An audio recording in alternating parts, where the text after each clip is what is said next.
1993, cérémonie des Oscars. Le gratin du cinéma mondial est regroupé dans le Dorothy Chandler Pavilion à Los Angeles. Cette 65e cérémonie des Oscars va voir le film de Clint Eastwood, Impitoyable, récompensé comme le meilleur film de cette année 93.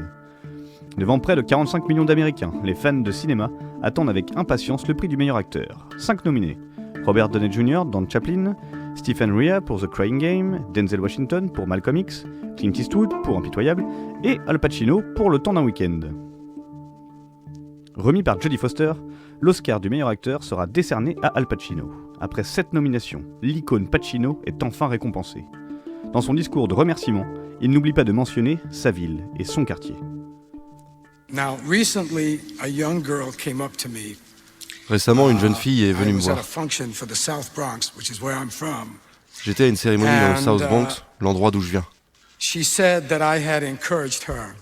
Et elle m'a dit que je l'avais encouragée. Pas forcément par mon travail, mais parce qu'on vient du même endroit. Et je ne peux pas oublier cette fille. Et je ne peux pas oublier les gamins qui pensent s'il peut le faire, je peux le faire. Al Pacino incarne le New York des années 70. Le mimétisme entre son histoire personnelle et l'histoire de Big Apple est surprenant.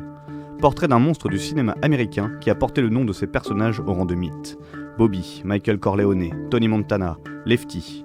Direction les 70s à South Bronx. Cette chronique sera en 2 parties. Aujourd'hui, on se concentre sur Al, l'humain, et la semaine prochaine, on parlera de son immense carrière d'acteur. La chronique d'aujourd'hui sera agrémentée d'extraits du documentaire de Jean-Baptiste Perretier, Le Bronx et la fureur, Al Pacino, sorti en 2021 sur la chaîne Arte. Benji se mue aujourd'hui en Pacino pour le doublage, et il est comme à son habitude, derrière la console.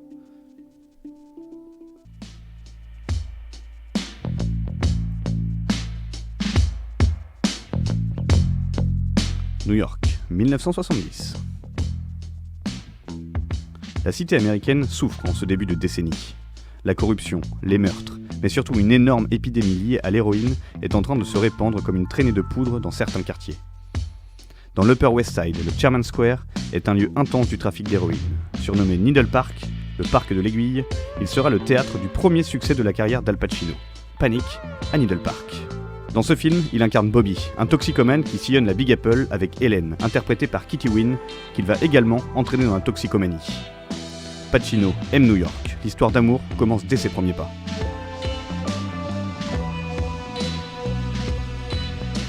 Alfredo James Pacino, aka Al Pacino, naît en 1940 dans l'East Harlem. Dès le plus jeune âge, lui et sa famille déménagent dans le Bronx, son quartier. Je viens du South Bronx. Ma mère et mon père avaient divorcé. À l'époque, je vivais avec ma grand-mère, mon grand-père et ma mère.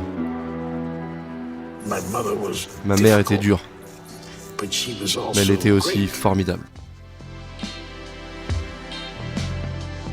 À 9 ans, Al tire sur sa première clope. À 13 ans, c'est l'alcool qui rentre dans sa vie.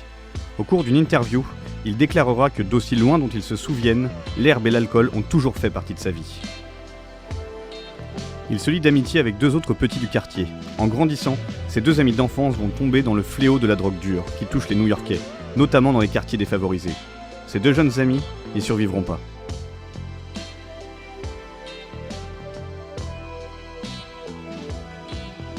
Al a une passion qui va le sauver de tout ça. Très jeune, sa maman l'emmène au cinéma. Il prend une énorme claque devant le film Sur les quais, avec dans le rôle principal Marlon Brando. Un choc pour le jeune Pacino. C'était une révélation, une révolution. Son jeu était différent de tout ce qu'on avait vu avant. Ça a eu un impact sur moi. L'élément déclencheur est là, la carrière n'a plus qu'à décoller. À 16 ans, il découvre le théâtre, son plus grand amour. Fan inconditionnel de Shakespeare, Pacino rentre dans la fameuse école d'Actors Studio de New York à 26 ans, enchaînant les petits boulots pour pouvoir se payer la formation dont il rêve depuis maintenant près de 10 ans. On est en 1966.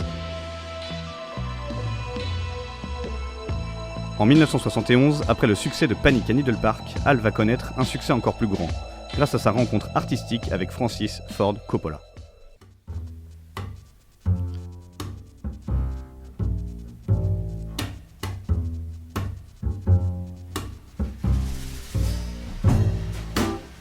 La décennie 70, la période Pacino, la période des plus grands succès, mais des plus grands maux. Grâce à son rôle dans Panic à Needle Park, Coppola repère ce jeune New-Yorkais à la tête juvénile. Il le veut absolument dans son film, qui sera une adaptation du livre de Mario Puzo, Le Parrain. Sauf que les patrons de la Paramount ne sont pas hyper emballés par l'idée.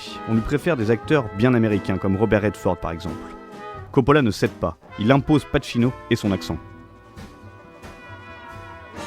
Pour être à fond dans le personnage, Al Pacino rencontre des véritables parrains de la pègre, que l'on imagine pas très compliqué à rencontrer dans ce New York des 70s. Mais Pacino galère, on trouve son jeu trop terne, il est à 2 doigts de se faire virer. Mais le génie de Coppola va parler, persuadé qu'il tient là l'acteur parfait pour tenir le rôle de Michael Corleone. Il décide d'avancer le tournage de l'une des scènes mythiques du parrain, celle du premier meurtre commis par Corleone. En une seule prise, Pacino va mettre tout le monde d'accord. La force des sentiments qu'il est capable de faire passer à travers les traits de son visage et l'intensité de son regard font mouche. Plus personne ne remettra en cause son jeu d'acteur.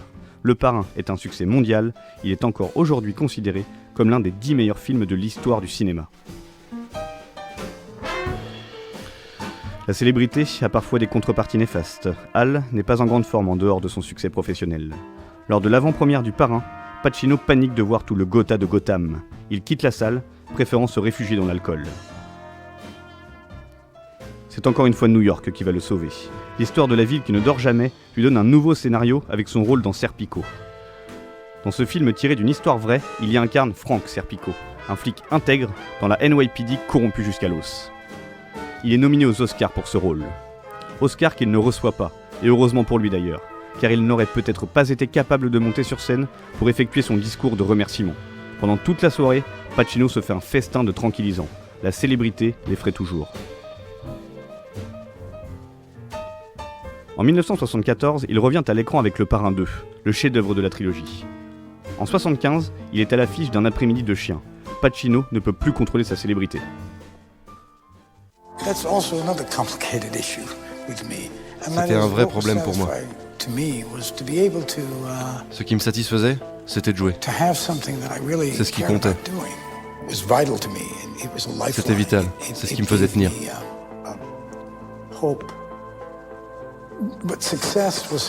Mais le succès, c'était autre chose. C'était fuyant.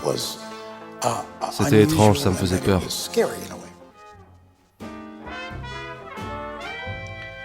Pacino tombe dans une profonde dépression. L'alcool se greffe à lui. Il décide de faire une cure de désintoxication. Il refuse plusieurs films à succès comme Star Wars ou Apocalypse Now. Sur le tournage de Bobby Deerfield, il va trouver cependant un peu de stabilité en tombant amoureux de l'actrice Marthe Keller, qui joue sa femme dans le film.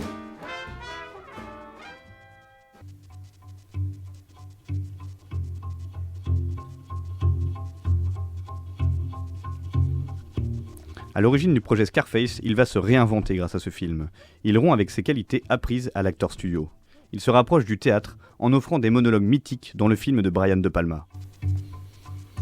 Les années 90 lui permettront de partager l'affiche avec son ami de toujours, Robert De Niro dans Hit, avant d'incarner un véritable soldat de la rue dans Donnie Brasco. Lefty est un loser attachant, je vous raconte pas. Après 7 nominations aux Oscars, il finit par le remporter pour son rôle dans Le Temps d'un week-end. Quand New York a eu besoin d'un représentant pour incarner son histoire, Pacino a toujours répondu présent. Quand Pacino a eu besoin du cinéma pour relancer sa vie, New York a toujours répondu présente. Le théâtre et le cinéma ont permis à Pacino de devenir quelqu'un. À la question « Que voudriez-vous que Dieu vous dise quand vous arriverez au paradis ?», Pacino répond. Les répétitions commencent à 15h.